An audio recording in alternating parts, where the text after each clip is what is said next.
Picture two people, same age, both 27, both working hard, both doing everything right. The first one is up at 5:30 in the morning, catches a jeepney and a bus for close to an hour, grabs a 7 peso pandesal on the way, and clocks in by 7.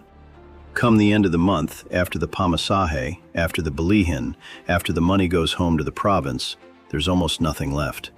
0 ipon. Not because he's careless, because the math just doesn't work.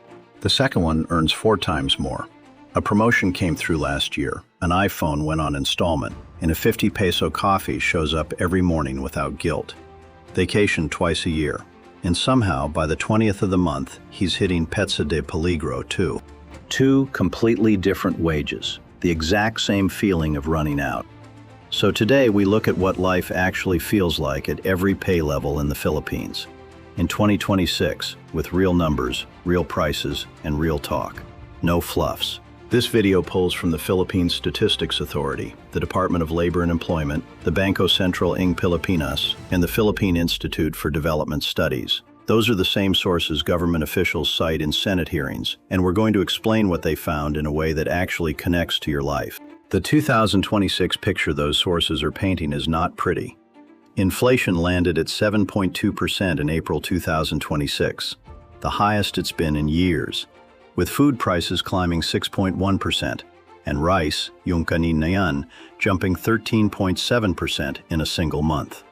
The thing we eat every single day went up nearly 14% in 1 month. Let that sit. All right, the ladder. 4 tiers. Let's climb. Tier 1, the survival bracket. 15,000 pesos to 22,000 pesos a month. This is the minimum wage floor. In Manila, this isn't a salary. It's an extreme math puzzle that millions are forced to solve every day.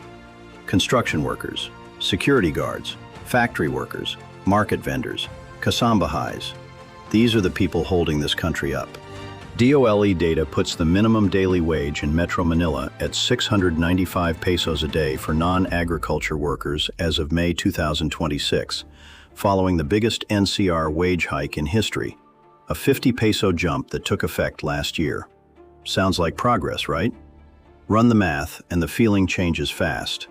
26 working days at 695 pesos lands you at roughly 18,000 pesos a month before deductions.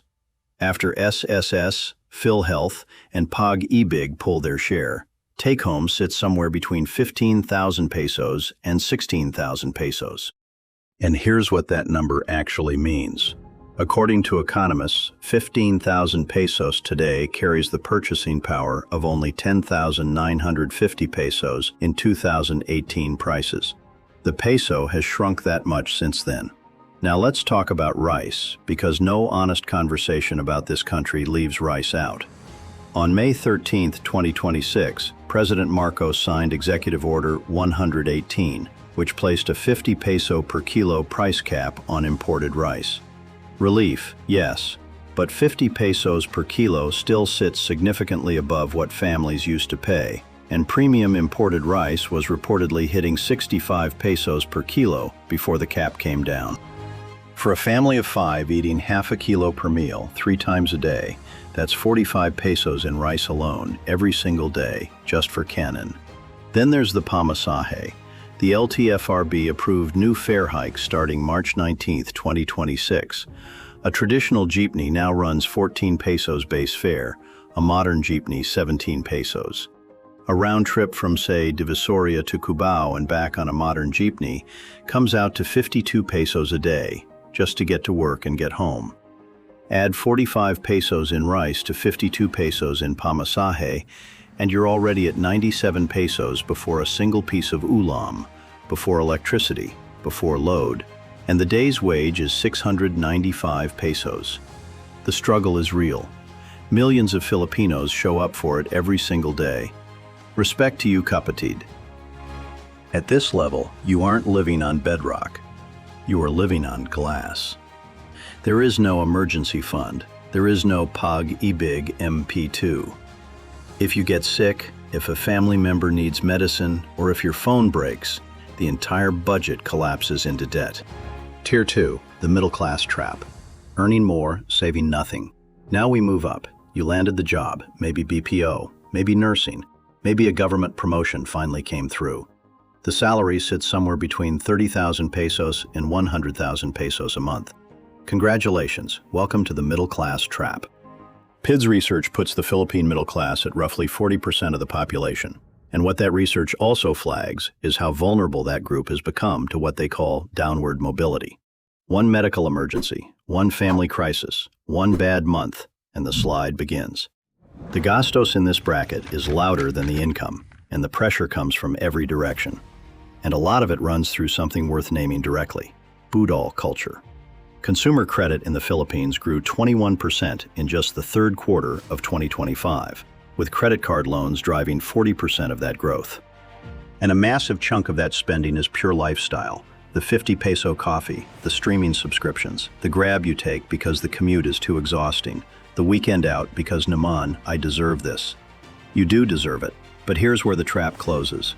An iPhone 17 on installment starts at 1,842 pesos per month on a 24-month plan.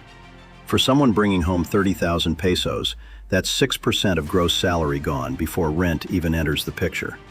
Add Netflix, Spotify, grab food twice a week, a Starbucks run chasing a free drink, and that 30,000 pesos starts feeling like 12,000 pesos. The number that should stop you cold. To live the same lifestyle someone had on 50,000 pesos back in 2018, you need 68,493 pesos today. That's how much the peso has been hollowed out. The 50,000 peso BPO manager who finally feels comfortable is actually living the 2018 version of a 36,000 peso life. The income went up, the lifestyle chased it. The ipon never arrived. That's the trap. Tier 3, the breadwinner burden. Your salary is not just yours. Most finance channels skip this part because it's uncomfortable, but we need to sit with it. Your wage is not just your wage. Research from 2026 shows that 20% of Filipino households run on a single earner, one person covering parents, siblings, sometimes extended family. And underneath that is utang na loob, the felt obligation to give back for everything your family gave you growing up. The education, the food, the shot at something better. That obligation is real. Honestly, it's beautiful. But it curdles into a burden when no boundary exists. Here's how it plays out. A raise comes in, and the monthly transfer to the family and province goes up with it. A Pag-ibig MP2 account gets started. Then a sibling's tuition arrives, and the withdrawal follows. 3 months of emergency fund gets built, then a parent lands in the hospital and the money is gone inside a week. Studies on Filipino breadwinners describe it as a cycle of guilt, perpetual responsibility, and emotional exhaustion. And the outcome many eldest children end up with, choosing BPO work, going OFW, often has nothing to do with what they actually wanted. The family needed the money now, and they answered. No budget template fixes this, but naming it clearly is the first step, and building slow, firm boundaries is how you protect your own future while still honoring the people you love. You cannot pour from an empty cup. Kailangan mo ring magtabi para sa sarili mo. Tier 4, the OFW reality check. Earning in dollars, losing to inflation. Our OFWs are modern-day heroes, the kuyas and ates working in Riyadh, Dubai, Singapore, London, the US. On paper, the numbers look strong. Remittances from OFWs are reportedly on track to hit $43.67 billion in 2026, and the dollar is sitting at roughly 57 pesos to 58 pesos right now, stronger against the peso than it's been in years, meaning every dollar sent home converts to more pesos than before. So the families back home should be comfortable, right? Not necessarily. Here's the paradox. Yes, a weaker peso means the remittance converts to more. But because the Philippines imports enormous amounts of fuel, food, and medicine, that same weak peso means everything costs more here too. The exchange rate gain is being eaten alive by local inflation running at 7.2%. A monthly remittance of 100,000 pesos sounds solid, but based on how much prices have moved, That 100,000 pesos today doesn't stretch as far as 85,000 pesos did just 2 years ago. For the OFWs themselves, a survey of 200 migrants conducted earlier this year found that rising costs of living in host countries have kept remittance growth capped at just 5%. More is going out just to maintain their own lives abroad, and the same amount is landing home where things cost more. There's another risk sitting underneath this. Labor localization policies in Saudi Arabia and Singapore are pushing governments to prioritize hiring local workers. The contract is not guaranteed forever. The goal for any OFW watching this is not just to send more. The goal is to build something back home that doesn't require being abroad permanently. Tier 5, from grind to passive income. Stop trading all your time for money.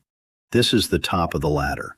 Before anyone scrolls past thinking this tier is reserved for the wealthy, stay with it because the tools available to regular Filipinos in 2026 are genuinely better than they've ever been. The goal here is straightforward. Make money work while you sleep, so the next payday isn't the only thing standing between you and disaster.